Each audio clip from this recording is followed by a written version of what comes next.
Class 11-এ of studies থেকে আমরা total 3টে কোশ্চেন করব। যদি তোমার বিদ্যালয়ের স্যার শনি গ্রহ থেকে প্রশ্ন নিয়ে এসে শনিদেবের কাছ থেকে ধার করে এনে প্রশ্ন দেয়, এর বাইরে দেবে না। কিন্তু হ্যাঁ, টেকনিকটা ফলো করতে হবে। সেই টেকনিকটা আমরা ক্লাসে বলে দেব। আমরা এর আগে একটা কোশ্চেন লিখেছি, আমাদের কমপ্লিট নোটস পিডিএফ খুব তাড়াতাড়ি তোমাদের জন্য পাবলিশ হচ্ছে, খুব তাড়াতাড়ি তোমরা পেয়ে যাবে। আর প্রত্যেকটা গল্প, কবিতা, ছোট গল্প সব আমি তোমাদেরকে পড়িয়ে দিয়েছি, তোমাদের কোনো নাটক নেই। হ্যাঁ, আচ্ছা, এখানে 2 দাগ আর 3 দাগ দিয়েছি, 1 দাগ লেখানো হয়ে গেছে। দেখো কত সহজ, একটু কোশ্চেনটা পড়ি। অ্যাবিউন্ট স্টাডিয়া ইন মোর্স, where do you find the line. এই কোশ্চেনটা মুখস্থ করবার কোনো কষ্ট নেই। The above line is found in Bacon's essay of studies.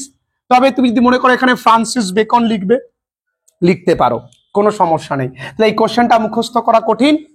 আচ্ছা, 2 number, whose quote is this. এই কোটটা কার? This quote is from a popular Roman writer. এই কোট বিখ্যাত একজন রোমান লেখক, তার নাম ওভিড। ওভিডের বই, ঠিক আছে, কোথা থেকে নেওয়া? ওভিডের বই আর্স অ্যামাটোরিয়া, অ্যামাটোরিয়া, ঠিক আছে, সেখান থেকে নেওয়া, আর্স অ্যামাটোরিয়া, ঠিক আছে। তাহলে এটাও কঠিন নয়, দুটো মুখস্থ হয়ে গেল। 2 number, in which context is this quote used. কোন ক্ষেত্রে কোটটা ব্যবহার করা হয়েছে? 2 নাম্বার দেবে। টু দা পয়েন্টে অ্যান্সার লিখবে। অনেক পণ্ডিতরা বলতে পারে যে শব্দটা ঠিক ভারী হলো না, আরেকটু ভারী ভর্তি। দাদা, আমি অনার্সের পরীক্ষা দিচ্ছি না, আমার আমার আমার টার্গেট থাকে পশ্চিমবঙ্গের সমস্ত ছেলে মেয়েরা পড়বে। ভারী ভার্তিক শব্দ দিলে আমার পেছনের ছেলে মেয়েগুলো মুখস্থ করবে না। এই অ্যামাটোরিয়া পড়তে গিয়ে ওদের কিটোরিয়া হবে ভগবান জানে। তাই বলবো ছেলে মেয়েরা এই যথেষ্টটুকু, এটার স্ট্যান্ডার্ড লেখা, এটা ভালো করে লিখতে পারলে ভীষণ ভালো রেজাল্ট করবে। আর 11দের বলে রাখি, 12 কিন্তু 12 ক্লাস 12-এ এখনই অলরেডি ভর্তি শুরু হয়ে গেছে। আমরা নেক্সট ইয়ার সিটসটাকে লিমিটেড রাখবো, যাতে করে সবার পার্টিকুলারলি একটা জায়গা, তবে লিমিটেড মানে কতজন সেটা নয়, যাতে সবার খেয়াল রাখতে পারি। কারণ 12 কিন্তু 2টো পরীক্ষা অন্য স্কুলে গিয়ে দিতে হবে, সেখানে এমসিকিউ গুরুত্বপূর্ণ ভূমিকা পালন করবে, তার সঙ্গে ব্রড কোশ্চেন এবং এসএকিউ এবং গ্রামার রাইটিং। 11-এ তো সিলেবাস আমরা হাসতে খেলতে কমপ্লিট করেছি, 12-এও তাই করব, চাপ নেই।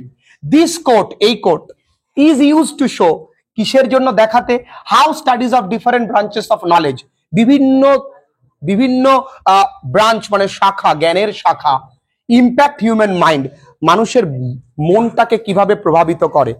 Different subjects cater to the taste of the readers, মানে বিভিন্ন সাবজেক্ট বিভিন্ন রিডার্সদের টেস্ট নির্বাচন করে। The choice of subjects for study by the readers determine their mental makeup, মানে তারা কোন সাবজেক্ট পড়বে তাদের মেন্টাল যে মেকআপটা, ক্ষতিটা, সেটা পূরণ করে। ঠিক আছে, তাহলে তোমার মন ভালো নেই, তুমি কি গান শুনবে? দেখবে দুঃখের গানই তোমার ভালো লাগবে শুনতে। তাহলে চয়েস অফ ডিফারেন্ট সাবজেক্টস বা choice of subject for study by readers determine their mental makeup, একবার পড়লেই মুখস্থ। এই কোটের মানেটা কি, মানে এই কোটেশনের মানেটা কি? The quote simply means that studies are a must for building one's character. যে এই কোটটার মানে হচ্ছে পড়াশুনো অবশ্যই আমাদের চরিত্র গঠনের জন্য। তাহলে একবার পড়লেই মুখস্থ। যদি আমরা ব্রড কোশ্চেনের জন্য আর জিমি ভ্যালেন্টাইনকে রাখি, যেখানে 6টা ব্রড কোশ্চেন পড়েছি, তাহলে ব্রড কোশ্চেন পরীক্ষা লিখতে হবে কটা? একটা। রিস্ক থাকবে আমাদের? আর যদি কেউ মনে করে শুধু স্যার জিমি ভ্যালেন্টাইন পড়বো, আমি তাও বলবো কোনো রিস্ক নেই, তাই তোমরা কোশ্চেন কমন পাবে।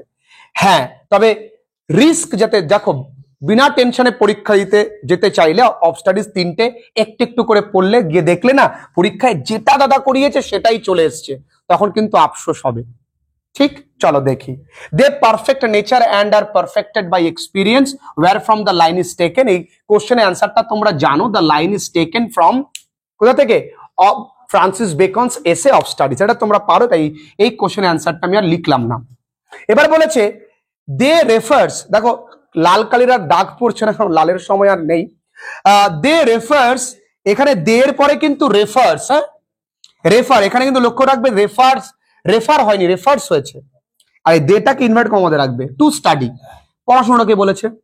ইন দিস কেস, এক্ষেত্রে ভেরিয়াস টাইপ অফ বুকস, বিভিন্ন ধরনের বইকে বলা হয়েছে। এবার দেখো এই লাইনটার মানেটা কি।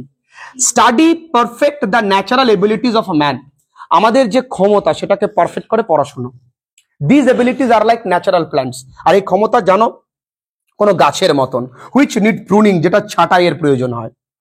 আ garden full of plants doesn't look beautiful, একটা বাগান যেটা প্রচুর গাছে ভর্তি দেখতে কিন্তু সুন্দর লাগে না, আনলেস দে আর ট্রিমড রেগুলারলি, যদি প্রত্যেকদিন না ছাঁটাই করা হয়। বড় লোকের বাড়ি দেখবে গাছ ট্রিম করা হয়।